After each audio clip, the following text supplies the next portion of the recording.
There we go. Yeah. There's All the right. There consent we go. lady. Thanks to that, we'll never accidentally start without recording because I'm so used Exactly. to her Yeah. annoying voice. Thanks for the prompt. It's good. Yeah. Okay. Hi, everyone, and welcome to the May episode of the Nightmares to Miracles podcast. My name is Brittany Van Rees, and I'm an entrepreneur living in Europe, in the Netherlands. And I'm here with Dr. Dave Asomaning, who is an executive coach and specializes in miracle mindsets. So, we are back for another episode to talk about miracles, and we pull from A Course in Miracles, which is an excellent guide for just understanding the metaphysics of miracles and how to have more of them in our lives. And Dave is an excellent expert in this topic. So, Dave, why don't you introduce yourself and tell us a little bit more about your practice and you also shed light on some of your backstory as to like how you got here because that's very interesting as well. So, why don't you kick off our show with that one today? Hey, Brittany, good to see you. Good to see you. Good to see you for our May 2026 show. Thank you so much for that intro. Just excited about our podcast today. And thank you for the lovely words you shared introducing me. I live in Florida, which I like very much. We just celebrated Mother's Day yesterday. Happy Mother's Day to everyone. And in our prep, we were talking a little bit about the uh, tiki bars in this area, and so it's nice to celebrate with family. And I hope everybody had a safe and joyful Mother's Day. And we touched on it a little bit, your celebration as well, Brittany. So, with that said, yeah, I have evolved over time into this executive coaching through mentors and examples of people who are guiding me along the way professionally. Um, One in particular, when I was involved in the Episcopal ordination process to become a priest in the Diocese of Connecticut. I dropped out of that process without becoming a priest, but the person who was an advisor to me was a high level executive who worked with ultra high net worth clients in the insurance company. She was the executive, and then she also received executive coaching. So she was mentoring me about the Episcopal priesthood and that process, and helping me navigate all the different parts of it in Connecticut. And then she was also mentoring me about executive coaching and the ultra high net worth work that she was doing. So it was really interesting. So um, bottom line really is creating a safe space for my clients to talk uh, personally and professionally about the things that uh, would be hard for them to talk about almost anywhere else in the depth that we talk about them, and also what have it not be therapy, because I practiced therapy. I was trained in therapy and did that for quite a while. And the coaching is very different from the therapy, primarily because it's quite goal oriented in practical terms. We talk about health, wealth, love, and enlightenment; those four areas, um, which are a baseline for me. So, um, the bottom line is helping clients ultimately really learn how to relax.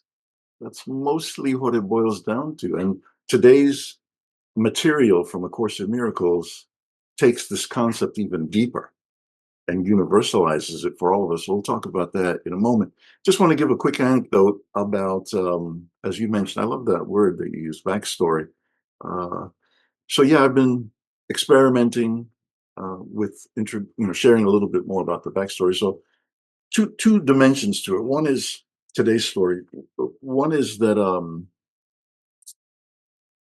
I kind of stumbled in my early days in the executive coaching. I stumbled into uh, what's called functional differentiation, which is where you have the team and you have the leader, the CEO of the organization, and then you have the person who's in charge of the financial components of it, the person who does the marketing, the person who does HR, the person who does IT. And even very early on, if I was dealing with a nascent or new company, where they didn't have those functional roles. Some of the stuff I was doing in my own self-guided study, uh, Michael Gerber's E-Myth Revisited in particular, was very helpful. That text was very helpful in guiding me around for my own business and helping others with their businesses to understand that it was really important to support the leader to be able to organize the team.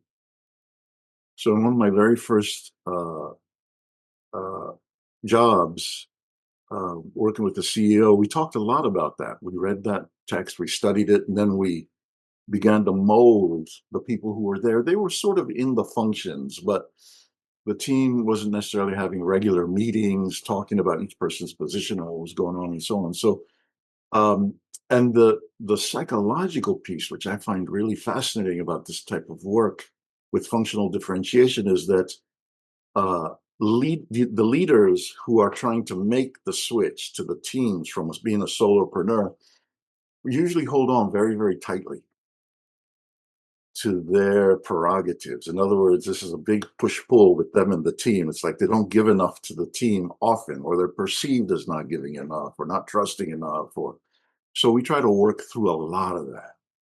And it's an honor and a privilege to work with the leaders I've worked with to do that. It's easier said than done. But so the more personal anecdote to all of this is that my dad was my second client when I was starting when I was about 19 and before I knew anything about coaching. And I might have told this story in a different guise before, but uh, my first client was a very wealthy man in Ghana. I was about 13 years old, and he thought I was smart in school, which came after my early failures in the boarding school I went to. I was a miserable wreck, and I was last in my classes, not almost last all the time, but by the third year, I'd figured it out and I was getting closer to the top. And so he liked what he saw. He was one of my dad's best friends. And he was like, hey, look, my son's coming in. Can you coach him to be a better student? Because I think you got something. And then he would give me very nice shirts and ties as rewards and stuff. It was funny. So anyway, he was my first real coaching client before I knew about coaching. My dad was my second. So the basic issue was I lived in the States at that time. I had moved here, 1977. So around 1979, I got concerned that his estate might fall by the wayside because my life was becoming more involved here. And I wasn't really that interested in relocating back to Ghana, where I grew up and where he had trained me to be very sort of focused on what he was building for us kids. So I started to write him. I said, look, I think you should make a will. And if you don't make a will, that's okay. I can live without your stuff, basically, is what I said. But if you want me to be involved, like you lectured me and preached to me and trained me and coached me to do, then you must make a will. Because without a will, it'll be a mess. You got other kids, again, no disrespect to my dad, but you've got other kids separate from the kids you had with my mom. It's just going to be messy. Now, if the way I would like you to do the will is make us all common owners of your estate, that and with me as being the oldest, being in charge to make sure it's fair to everybody. Well, this was 1979. 1979 took about 10 years of constant like repetition of this message, talking about it with my dad protesting and resisting. It's like, when I die, it'll get taken care of. And I said, okay, but I won't be there, just so you know. I won't be involved. And I kept saying this to him over and over again. So it was another example of teamwork. Being patient, not being hostile, not being aggressive, being respectful, but really being very clear about what I thought the best practices should be. And by the end of those 10 years, he did the will exactly the way I asked him. It's just I have the documents, like I'm going to frame it one day. It's like, it's like the Constitution of the Asomaning, the United States of Asomaning. It's like anyway. So that was he was my second coaching client about teamwork. I'm part of the team. this is what I'm asking for. You're the CEO, all of that kind of stuff, the functional differentiation and stuff. And I mean, it has stood us in good stead. He died in 2000, so it's been 26 years of, people criticize me in some ways because I don't go to Ghana that often since he died. And they're like, well, you have to be there and you have to supervise. And I'm like, with email and phone calls, it's good. I just need a good lawyer and a good property manager. And that's the role I want to play. That's my best and highest use. If anybody in the family wants to go, I think you should be paid by the estate for whatever additional effort you put into it. But that's not my dream to keep going back there. It's not nothing wrong with it, but it's just not what I. So anyway, that's that anecdote for today. It's really about teamwork and how to support and coach strong alpha people on an outcome, and it can take a long time in some cases. So anything you want to comment on, say, or ask, and then we'll go to the next parts of our program for today. Yeah, that's very interesting, and it makes me think of all the different anecdotes you've shared about how to deal with these strong-willed people, if you will, and it kind of reminds me of that story in the Bible about Solomon's wisdom and how he knew how to figure out whose baby it was, like Right, kind of like right. creative ways of like dealing with someone based on the type of person they are, or like what they're gonna find to be important. So with your father, it was important to have that legacy carry on, and you were able Right, to like know that that was the root determining factor that was going to get him to write the will ultimately. So right. that's really interesting, and it speaks to your ability to coach these high level ultra net worth people that are in your community. So that's really great. Yeah, thank you. Somebody pointed that out to me not too long ago. It's so helpful that they said that, and thank you for picking that up. It's a slightly different turn, but they were like, yeah, you grew up with a very prominent father in Hmm. a very kind of fishbowl existence, living with leadership prominence by association through my father, being a wealthy kid relative to other kids. It's not kind of a bragging or anything like that. It's just the way it was. Um, being uh, kind of sticking out more for a lot of different reasons. All these different things give me an innate intuition about ultra high net worth people, even though relatively speaking, compared to people in the States and the rest of the world, I always say, yeah, I grew up like with a father who was a big fish in a little pond, and I was like a little minnow, and it was kind of interesting. And then when I came over here, I saw that the big fish was like a big, like tuna. That was my dad, and there were like white sharks and whales, and I mean, it was like I was like disappearing. Like I was like a piece of plankton when I came here. So anyway, it's all relative. So well, good. All right. So, anything else you want to express on this topic or anything else, and then we'll go to our next part. No, thank you. Okay. Yeah, you're welcome. So, we have many different modules to our calls. In other words, many different pieces that can fit in and so on. And just a couple of quick highlights. Uh, it's been my pleasure to be able to self-publish my book, Nightmares to Miracles. So that's one of the easiest, simplest, most cost-effective ways to get an understanding of what we do on here. And what I do in my coaching practice is kind of all laid out. People are like, "Oh, why are you giving it all away? Like just open source?" And I'm like, "Yeah, well, it's even with that, it can be a tough nut to crack, to put it all together. So I'm not worried. It's like I think that the teaching process and our collateral, like what we have here, helps people understand better what it's all about. But um, I think it's a bit slippery to wrap one's arms around it from just one source. There are many different elements. So that's one thing. The book. Oh, and the definition of miracles. Uh, Solutions to problems. Miracles are solutions to problems that seem impossible to solve. I think that that's really important as a kind of um, another anchor to the process. A lot of people will define miracles as amazing interventions by God, which they are. They're wonderful, they're wondrous, they're amazing. But from a mental, psychological point of view, the definition I favor the most, which includes a lot of these other nuances, is that they are solutions to problems that have seemed impossible for us to solve one way or another. So um, then the theme, we already touched on the theme for this year, which is peace. And part of the reason we're doing this theme and we're doing all the themes we're doing is that we've arranged them such that they go in a 10-year cycle.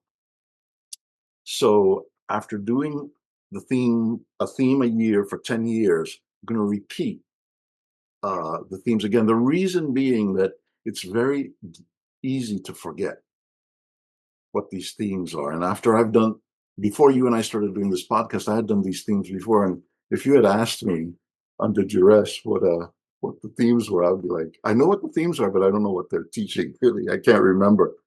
It's again, it can be quite elusive to wrap your hands around all that stuff. So this is an attempt to try and really retain a memory of what these themes are.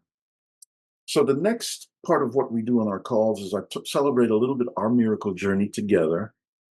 Brittany, is one of my favorite parts of our call. It can seem repetitive, but I like the repetition and I lean into the repetition very deliberately.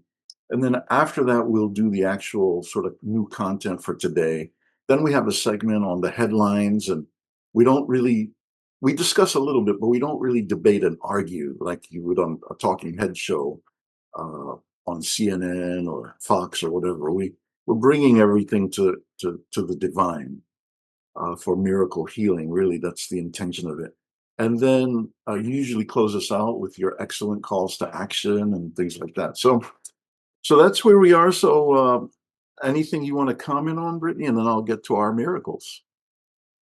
That's okay. I just had a quick glance of imagining as if we were debating it like on those talking head shows, what that would look like. It would be a completely different show. It would not be the Nightmares to Miracles podcast.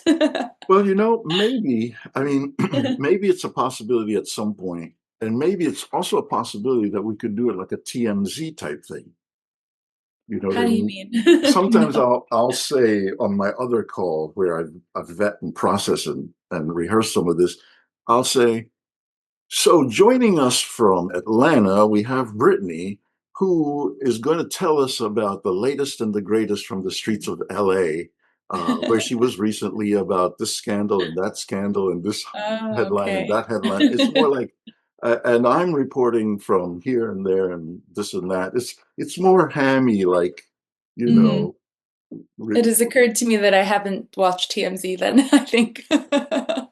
it's funny. Which Yeah, I guess I should take pride in, maybe. I don't know. I don't know.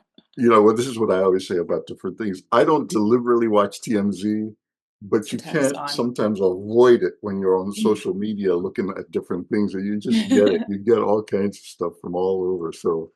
Um, so, and I do sort of online tune into People magazine, which covers a Mhm, lot of very sort of headliney kinds of stuff, but mhm, they get a lot of incoming flack from people who don't like some of the things they push or how they push them, and they're like, mhm, it's kind of clickbaity for some people. So anyway, that's a whole other thing. But not criticizing them, just people have called me clickbaity, so I'm like, okay. Really? Yeah. No. I mean, it's just people who want to opt out from the newsletter, and Mm, when they're asked the reason, they might say, "Oh, it seems like a little, you know, mm. clickbait or what." And again, okay. If they're not into it and haven't been following us, they're going to Mhm, have that reaction. The people who follow us and listen to us, that's mhm, the furthest thing from their minds. So mhm. it's not personally Absolutely. offensive, but all Mm, right. So in terms of the miracle, thank you for those comments. They always add a mhm. little bit of spice to what we're doing. So our miracles start with when I reached out to you for help with my worksheets, which were just dismal. They were like, yeah, I had no idea what I was doing. No talent in designing things, making them look more interesting and popping. You just night and day. You made things pop. They were really attractive to me, and I think to my audience. I still use those things from many years ago, probably about 8 years ago now. Um, so then I was thinking about doing my online course just to get something bundled and packaged so I could say I've done it and know that I had it as additional material to use in this process. And I asked you if you could help me with the modules, the visual modules, because I had audio. I had talked my way through my process. And so I had the modules, but like the worksheets, very basic. And you came in and made everything just again pop with intros and outros and graphics. And it was like, really, wow, okay. Brittany is no joke. Um, repurposed all of that material over a period of time, editing and so on, with into a book, the book that I was talking about earlier. And then when the book was out, I was like, yeah, it would be nice to do a podcast to be able to talk about my work and broadcast to get it out there. But I really don't want to do it by myself. That just seems like it would bore people to tears, you know? So I checked in with you and I was like, okay, is that something you might be interested in? Tiptoeing in, I'm like already asking you for a lot of different professional assistance with things. And you were like, yeah, sure, let's give it a shot. Don't see why not. And so here we are now in our sixth year of this podcast. Total miracle. It's like the definition of masterminding in some ways. It's like just on my own, I couldn't do this with the aesthetic sort of charm and attractiveness and with the reach, the free to do my part where you do your part as part of a team. We were talking about functional differentiation earlier. It's just exquisite.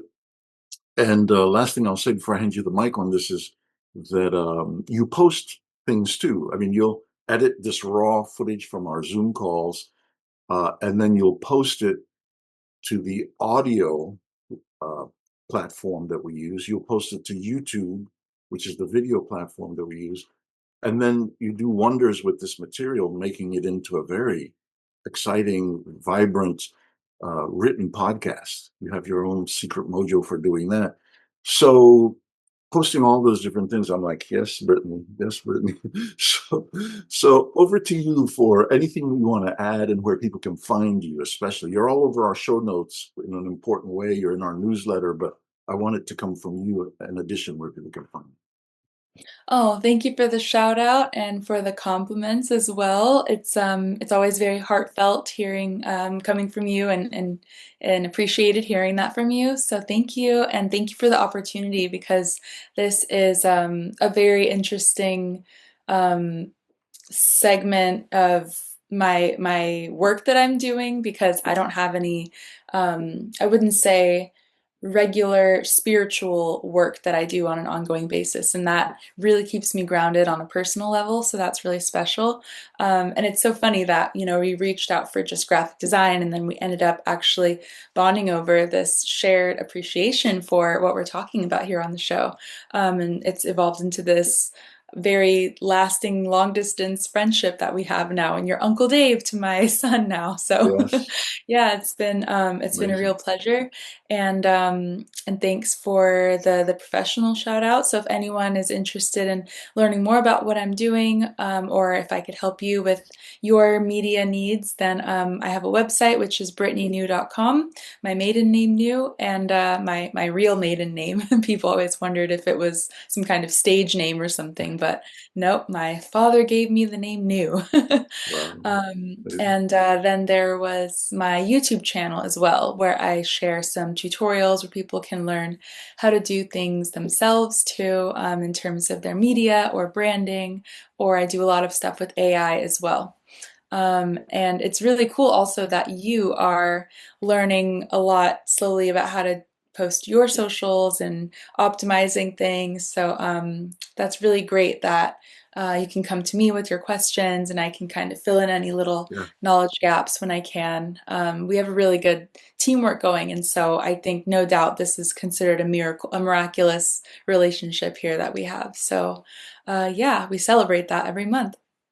Very good point. Excellent. I can come to you at the beginning of our calls as we do with any preliminaries and say, before we actually go live and say, hey, look, Brittany, I'm thinking about this engagement on Facebook, and uh, I can really buy a lot of follows on YouTube. And you're like, yeah, well, just so long as you know, and you're not scolding me or anything, but you're like just pointing me the just so long as you know, those are called vanity metrics, and they might not stand you in good stead long term, but why not experiment and see what it feels like? And I did that for a while, and I was like, I'm tired of vanity metrics. And even if I just have a handful of subscribers here and there, that's better. It's much more organic. So absolutely correct. I feel very comfortable coming to you with a lot of things as part of our wind up to the call. So excellent. And again, the other miraculous thing I get a kick out of sharing is that we've actually never met in person. Nope, It's never met. never met in person, and it's just been a digital journey with you going through your stages in life as Mhm, a new wife and a new mother, and it just mhm. I'm so miraculous. That's Yeah. yeah. You said And it. I've lived in many different places throughout our time together. I was Yeah. living in, well, pretty much only Spain and the Netherlands, I think, since we started working together. I previously lived in Italy and before that, Los Angeles. Right. But I joke half seriously that I might end up in Florida someday. So that would be funny if Open we had the invitation. podcast face to face. Open invitation. If I get to see the baby, yeah. No, I'm just kidding. Yeah, sure. I'm just kidding. Of course, of course. I'm just kidding. Yeah, Um, it's I also wanted to say that it makes sense that you wanted a dialogue partner because whenever I listen to podcasts, it's almost like the more voices, the better. If you ever hear like a panel of people talking, right. because you're hoping that when someone says something and it makes you think of something, you're waiting for someone to say it how you feel and Yes. whoever resonates with you. So hopefully those of you watching, when Dave says something and then I chime back in with my perspective, maybe you can resonate with one of us more than the other and kind of feel more included in the conversation. That's an excellent point because not diminishing your role in any way, shape, or form, but you're and I'll hasten to add that you're in some ways, with regard to A Course in Miracles, perfect demographic Mm, throughout the people that we try to reach with the podcast, right? Somebody who might be interested isn't really all that deeply down the rabbit hole mhm, on that, isn't mhm, a diehard Course in Miracles person, but understands it, can riff on it with regard to what you know, and make it even more accessible and more palatable to other people. mm, So again, I hope that comes across the way I'm intending it to. It's like it's just optimal because it sort of piggybacks on what you said before, which is to give alternate perspectives on this mhm. thing that I'm probably have blind spots about and that I'm all kind of in about. Although it's not a cult, so I'm not in a cult. So just so people know. Yeah. So all right, fantastic. If anything else occurs to you that you want to shout out about from your side, please do as we go along. So we're going to do we're going to jump now into the material, the new material for today, um, and it's from the text. We usually do our study from the workbook, a lesson from the workbook. Uh, last month we did it from last month, April, we did it from the manual for teachers. And then today we're doing it from the text, which is over 1,000 pages of theory about miracles with Jesus as the purported teacher. Um, and so the headline for the section I picked is I Need Do Nothing. I Need Do Nothing. Very interesting statement. I need do nothing. And then the rest of the section explains what it's all about. We jump in about halfway through for today's purposes, although I'll segue in some things to help give it context. So I'm just going to read the first paragraph, which paragraph 7 of the selection. So it says, and this is tied to our theme for the year, it says, when peace comes at last to those who wrestle with temptation and fight against the giving in to sin, when the light comes at last into the mind given to contemplation, or when the goal is finally achieved by anyone, it always comes with just one happy realization: I need do nothing. Right? So the teacher here, the coach here is saying, um, that is kind of one of the final steps to take to reach into the thing that one has been wrestling with, whether it's to overcome a certain, they call it sin here, just to disclaim that a little bit in the course. Sin is an error that people make when they think that there's something that somebody has done that can never be forgiven. That's what the course refers to as sin. Something that someone thinks somebody did, either themselves or that a person outside of themselves did, that can never be forgiven. And the course doesn't accept or believe that there are unforgivable sins. There are mistakes, there are errors in perception, there are things that can be corrected and fixed and healed. But here it indulges us and says, if somebody's been fighting with what they think is a sin, uh, when they make the final leap, it's always because they realize they don't have to do anything. Uh, or if they've been in contemplation for long periods of time in a rigorous discipline, meditating and so on, to reach a breakthrough. Same thing. Once they reach the destination, they're like, oh, wow, I don't need to do anything to be in this place of enlightenment, if you will. So it's a very interesting concept, right? Like this idea that in order to fully enter into peace, it really comes on the heels of realizing that we don't have to do anything. Now, there's a lot that needs to be added in here, but let me just check with you and see if you have any reactions before we go on. Yeah, would you say that this is kind of similar to the law of surrender or more like the law of rest? I think the word rest is used in the passages. But yeah. Yeah, I think you're, again, like we were saying before, I think you're adding the kinds of uh, enrichments that will make sense to all of us as we go along. I think that's right. I think it's surrender, if I and rest. So resting in God's grace, for instance, Yes. Hmm. but that's the real thing that this is pointing to. Hmm. That God's grace is the beginning and end of all striving, Mm. and that to reach into it requires no work and no effort, and that we do nothing but just accept it, Hmm. right? Surrender to it, rest in it. Um, so it can seem quite counterintuitive. I gotta like really grit my teeth and do this thing Hmm. and show that I'm worthy, or, you know, again, uh, at the risk of sounding really so repetitive about my thing here, the prodigal child story from the Bible, right? The older sibling who's like, I've been working, I'm a good worker. That's my claim to fame in your kingdom, saying to the father. And then the one who wasted the money and came back is like, why are you giving him special privileges when he's just been a waste? He hasn't done anything. Well, he just came back home and he's my child. He's my birthright. There's Hmm. nothing he has to work for.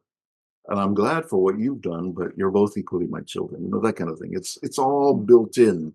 It takes a while to really rest in it, you know. Hmm.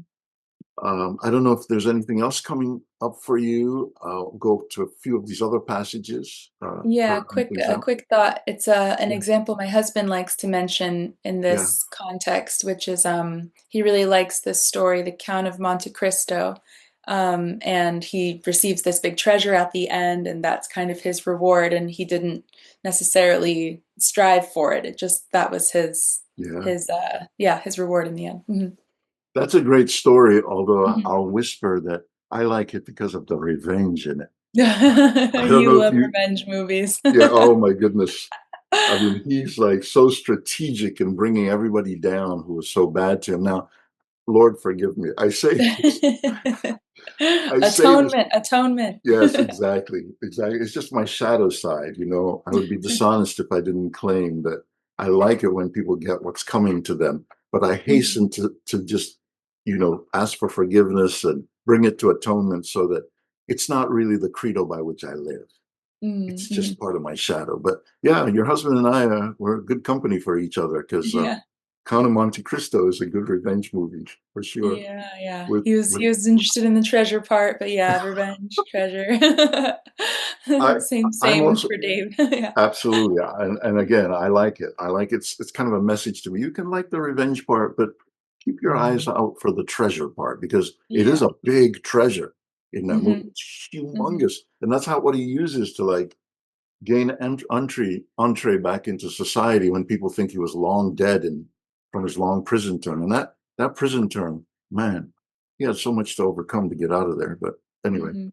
Yeah. good good story. Thanks for bringing that up. Yeah. So the other Under thing that under. I Mhm. think of here is with Martin Luther in the 1500s, the Yeah. so-called sort of father of the Protestant Reformation.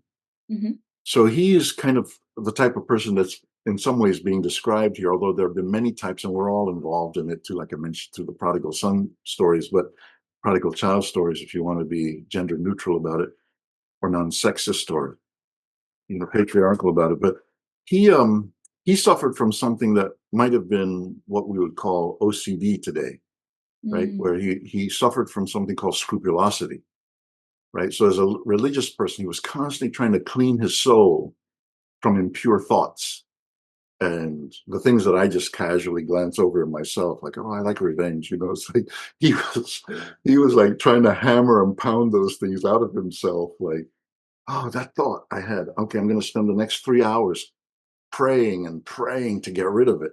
And he was a Catholic, right? And then at some point, he was like, wait a minute. We are saved through faith by grace. I don't need all that hard work. I can just jump to grace, and the grace takes care of everything. So that was, I mean, that's a real kind of historical example of somebody who made that leap, who was known for abject scrupulosity. And a lot of the monks and the flagellation, and there are so many prominent people in history who were doing those kinds of practices to beat the devil out of themselves. So just wanted to put that out there for a moment. We're almost finished with our lesson for today. Not really a lesson, but the work we're doing. So just one more passage here. See how it feels. Um, Here's the ultimate release everyone will one day find in their own way and in their own time. You do not need the time, but the time has been saved for you because you and your brother or sister are together. This is the special means this course is using to save you time. So, in other words, rather than all the self flagellating practices and the rigor and all this other stuff, the plan God has made is for us to accelerate to that place of peace and awareness and realizing we don't need to do anything by learning to forgive one another. It's in relationship. They call it holy relationship, which have at the root of it forgiving one another. So having real beef with people and then forgiving them. It doesn't mean we have to hang out with them, as we always say on this show. It doesn't mean we have to make nice with them. It just means that we understand in the metaphysics of the course that the thing that we're seeing in them is coming from us. And that forgiveness means understanding that we are a cause for everything we experience in the material realm, which is why hard work per se in the material realm is of less importance and less significance than giving up the material realm. Because the material realm is a creation, is a no-win, dead-end creation of the ego, the malicious ego, intending to distract us from peace and rest and grace. Now, I hasten to add, this is not an invitation to laziness per se, although we can all get the itis in different types of ways. But it is an invitation to focus on the things that really matter and accelerate our growth and bring us peace. It's also not to demonize the material realm, just to say that from the side of the course or spiritual seeking, the physical environment can help us to learn how to give it up in favor of something that's infinitely better. But the real teaching fulcrum is by learning forgiveness. And so if I talk trash about somebody, but I don't self-correct by saying, "Hey, look, it's all my own movie" at the end, then um, I usually don't feel right about myself. I think it's important to self-correct that way, as I was doing earlier about revenge movies. So that's where I'll park it in terms of the actual sort of the teachings that we're going through. The idea here is that I need do nothing. I need do nothing. All right. Brittany, anything you want to comment on, and then we'll go to some of our other pieces for today. Yeah, I guess in my original question, what I didn't insert into the question was that the law of surrender would be that the less you do, the more you kind of gain, the more outcome you gain. So, is that, should we think of it as that? It's almost like the same kind of catch 22 when you think about sowing and reaping. Am I giving to receive, or am I trying to fool God by thinking, "Oh, I'm going to do nothing, hoping to get something," but in doing that, you're still doing something. Right. Um, Great question. So a couple of things come to mind. I think that the law of reaping and sowing is a huge, huge asset to us uh, in life, right? So I think we receive in order to be able to give, even just mhm, on the material plane. mhm, If we receive enormous wealth or reasonable wealth, we're receiving it in order to, once our needs are basically taken care of, we receive it in order to be able to be helpful to other people, right? So in the ultra high net worth world, this is well understood in terms of philanthropy. Now, it might have all kinds of other additional motives to it. I want my name emblazoned on things and things like that. Again, I'm not judging any of that, but what I'm saying is um, we receive in order to give, and we give in order to receive. That's kind of at its best, that's the underlying law of tithing, right? Which is that if we give to God's work, the Spirit will multiply the resources that we have in order to be able to give to God's work so it can reach more people. It's just an endless virtuous loop. The other piece about what you said is that that reminded me, it's not a critique of what you were saying or thinking, but it's just what I grasp onto is in the situation with Mary and Martha, for instance, when Jesus is visiting them, right? So Martha is very busy and she's working and she's beginning to get a little upset with Jesus and Martha, but excuse Mary, especially Mary. She's like, Jesus, okay, you need to scold her and tell her to come help me because I'm preparing for your meal for you and I'm doing all this stuff. And she's just sitting there talking to you. And Jesus surprisingly says, as we all know, she's actually taking the right part and you would do well to learn from her. So my point is that Mary is not just sitting doing nothing, even though the statement is, I need do nothing, but it's talking about the hustle and the bustle of that doing. Most of our doing nothing is about resting, to your point, or surrendering in the presence of God. That's the work. That then, in a kind of more telling example, last thing I'll share, and then hear what you say, and before we move to our headlines, um, the miraculous catch, right? So Jesus is passing by. The They're not completely committed followers yet, but they have been fishing all night and they haven't caught anything, right? And they're like, okay. Jesus is like, what are you doing? He's got jokes. He knows what they're doing, but and he knows they're frustrated and they haven't caught anything. And they say, well, we've been fishing all night. We haven't caught anything. And by the way, who are you? Yeah, it's not something they say to him, but they're like, do you know anything about fish? We don't think so. And then he says, well, why don't you put your nets over there? And again, you can see them grudgingly, like, this guy is crossing out of his lane, you know? He doesn't belong over here, but we've heard interesting things about him, so we'll might as well do what he says. They put their nets where he told them to put their nets, and the fish that they catch are beyond their wildest imaginings. The nets are breaking, the boat or whatever it is tilting over, right? So again, it's about following that inner GPS I'm always on about. Um, any thoughts? Anything else you want to say or ask from your own side, and then um, we'll move forward.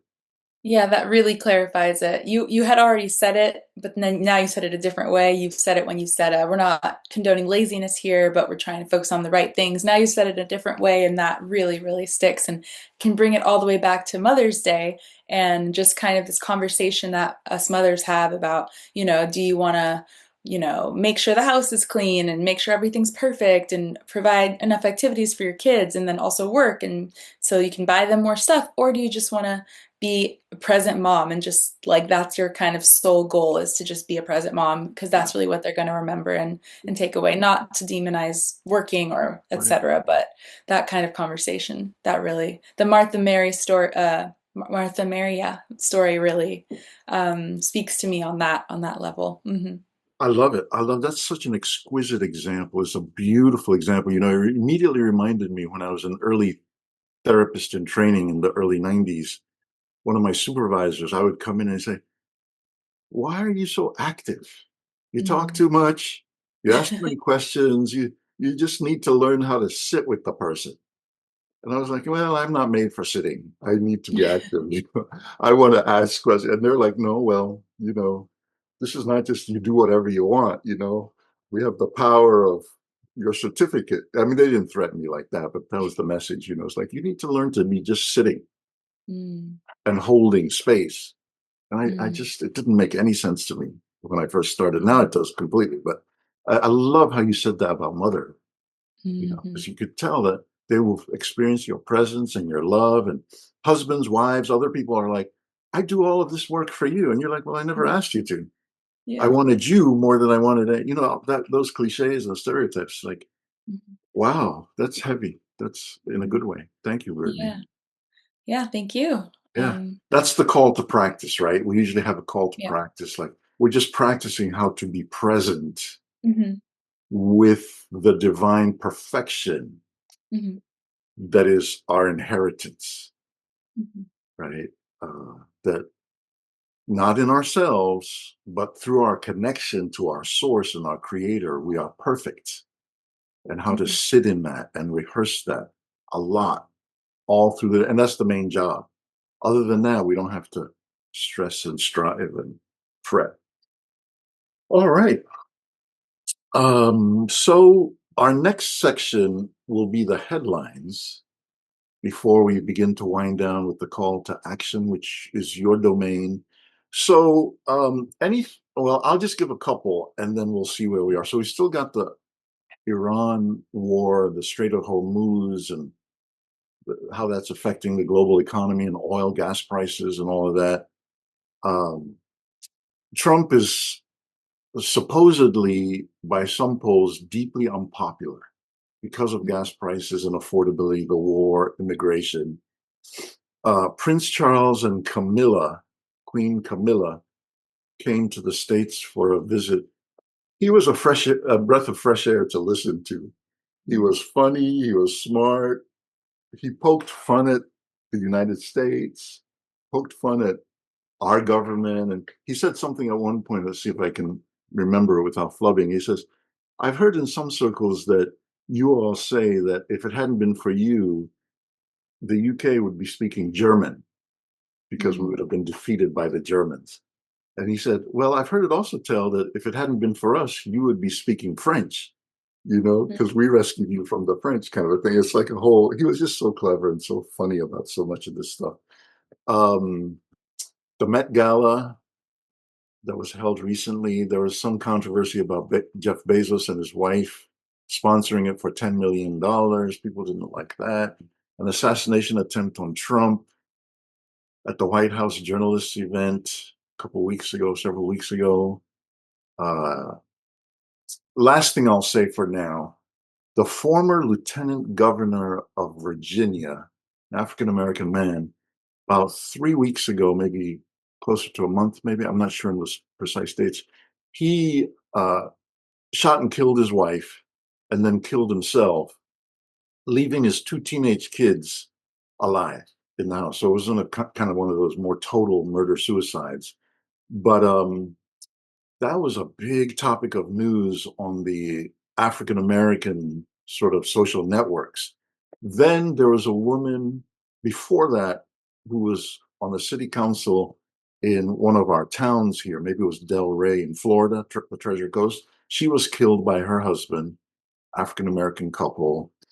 Then there was an African American woman who was murdered in Africa around the same time. She was on a trip there, um, not necessarily concluded that her white boyfriend or fiance killed her, but it became a big topic that, like, that was number three.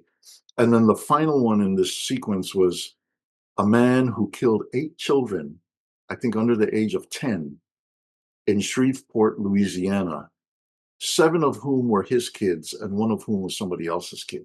They just buried them over the weekend. So where I'm going with this is, and the thing we're bringing to atonement in all of this is that the dialogue on social media was very unsympathetic towards African American men, especially for the people who are saying, oh, there's a mental health crisis for these African American men and they need special extra help. They felt like this was mitigating the heinous nature of their crimes of murder and killing people, and that they should be labeled cowards, murderers, that they should be labeled as criminals rather than people defaulting to mental health jargon to give them a pass. And I mean, I was like, wow, okay, this is hard, tough medicine. I mean, it's polarized, it's completely asymmetrical, And anyway, so I'm bringing the murders and all of that to atonement, but I'm bringing this not seeing eye to eye about this topic because the men were generally saying, yeah, okay, he's a murderer. These are murderers. They're doing heinous things, but you still got to figure out the mental health root causes and help everybody in the whole community. The women are like, absolutely not. That's an attempt to give them a pass. We should not say anything that excuses their behavior. And so that's it for now. Any headlines for you or any reactions to the headlines I've brought or both? I think you had covered the global affairs headlines, at least the ones that were on my radar. I hadn't heard of this murder sequence, but yeah, I'm also, if we were to debate this, yeah, it's a very tricky situation because on one hand, you could say everyone who's committing horrible atrocities is deranged in some way. So where do you draw the line? What kind of derangement is excused to just derangement or to evil? People claim demons made them do things. Is that a derangement or is that evil? Yeah. Yeah, it's an interesting conversation, but not one that I have an answer to personally. And I don't have any other headlines. Sometimes I'm into the pop culture references and things, but I think the Met Gala was something that I would have Yeah. mentioned if You you have tapped hadn't. in. The other one that you Um, might be aware of, don't lose your train of thought, and I oh don't mean to no. hog the mic here, is the Blake Lively Oh yes, the thing. You might, settlement. yeah. Um, was there something relating to her to the Met Gala, or Well, was she it? showed up with a big poofy Yeah, fake yeah, train, and yeah. people are like, I mean, there's a lot of incoming for her, like that she settled so that she could go and try to dazzle Oh, at the Met Gala. oh, And now that that's over, she's picking up again, oh, suing Baldani oh. for court costs, which are going to be Ah. pretty significant. So there, she's getting a lot of hate on the interwebs because it was just Oh. that she wanted to make an appearance at the Met Gala with this thing kind of behind Mm-hmm. her, but Mm-hmm. she and her lawyers are like picking it up back. It's not the original thing. It's Yeah. just for expenses. But people don't like Interesting. it at all. They just don't like the No. whole thing. Yeah. Anyway, this is more your area, the entertainment world Yeah, than I had mine. looked But into that situation and I was Team Baldoni for sure. yeah, like him. But I have to say, knowing everything I know about that situation, when I saw her outfit at the Met Gala, I put all that aside and I said, that's gorgeous. She looks Yeah, great. she is a So, good-looking woman, and she yeah, presents very nicely, but in so many different ways. But this ongoing thing is just people are just coming for her, man. It's like yeah. I don't know. People like to have a villain, especially an unexpected one, and that's part of the malicious ego, I guess you Yeah, could say. yeah, Um, totally. People were very happy to see even Taylor Swift get sucked into that situation as well because she's America's sweetheart and Right. does she have a secret? But yeah, it's best to take it all to atonement as we do on this show and But you just just move on. yeah, I didn't have it in Mhm. my list. Sorry, what was the last thing you said? Sorry, I didn't mean to step on. No, yeah, I said, and just move on and And just just move on. rest. And yeah, I was gonna. Yeah, yeah. Mhm. I was going to add Harry and Meghan. Right? There's a Not on lot my of radar. frenzy Yeah. around them all of a sudden again because Oh. his father came Oh yes. here for a Hmm. state visit, but didn't make any real public reference to them. Mm. So Hmm. people are speculating, I think, and alleging that they're really pissed off. Mm. And then excuse the language if that's inappropriate, I don't know. And then other people are like, uh, no, no, I mean, internet has so many interesting, other people I've heard saying King Charles is a narcissist and he's trying to figure out a way to bring Harry back Mm. to pit him against William, because that's what narcissists do. So even though it's Mm. unfair, he wants to keep them hopping, each of them hopping in different ways. Mm. Again, you'll see this on Twitter, and the only guilty pleasure. I go to Twitter because I post my stuff there, but no, I just anyway. So on and on and on with the stuff. One thing I'll say, and then I'll hand you the mic to close us out in whatever different ways you're so good at, is that part of the story of uh, the Renaissance in Ho'oponopono, the cleaning. I love you. I'm sorry. Please forgive me. And thank you. Is that Dr. Len, the psychologist, was practicing this. Um, One of his claims to fame is that he did it in that um, uh, place where he was working as the counselor, where you had people who were criminally insane Mhm. who were being incarcerated there, right? So Mhm. criminally insane means the murderers, rapists, pedophiles, arsonists, the worst of the worst, but they also had very clear mental health diagnoses: Mm. borderline personality disorder, schizophrenia, uh, and on and on and on. Sociopathic, uh, psychopathic, this, that, and the other. So he was there he was hired as a psychologist to counsel them, but he rarely actually even counseled them, right? The Mhm. story is that he just cleaned on their files. This one's a rapist. He's a murderer. He killed 5 people. He did this. I love you. I'm sorry. Please forgive me and thank you. Right. So the place gradually toned down in Mm. terms of level of medication needed, level of shackling needed, level of turnover from employees. I mean, the whole thing became much more blissful. Some people say, "Oh, that's just an urban legend. It's not true." That's all for another time. But over to you. Okay, well, that's yeah, very interesting, and hopefully that's what we're able to do remotely with the world events that are going on, by taking these things to atonement and mentioning them. And we've said in the past that we wish well for people who are involved in some of these situations, um, and yeah, I think even though people don't like to give credit to the thoughts and prayers thing, sometimes that's the best you as an individual can do or we can do here where we are in the world and with what influence we have. Especially, we're not just doing thoughts and prayers alone in a closet, we're talking about it together. So we're joining together, we're including the world who can watch it on this podcast, and who knows, maybe someone watching is going to have an effect in some of these things that are going on. um, Especially you're given your clientele and the community that you attract. So yeah, I think just everyone watching, as a call to action, just ask yourself how you can practice doing nothing. It says that in the text, so I'm using it in that way. But how you can practice, how you can remind yourself in what areas you need do nothing, essentially, and just take a moment and reflect on that. And I'm going to do that in my motherhood journey. It's going to be an ever learning process as I deal with the next 18 plus years, more likely the rest of my life, not 18 years. But yeah, in what ways can I remember that I need do nothing? Beautiful.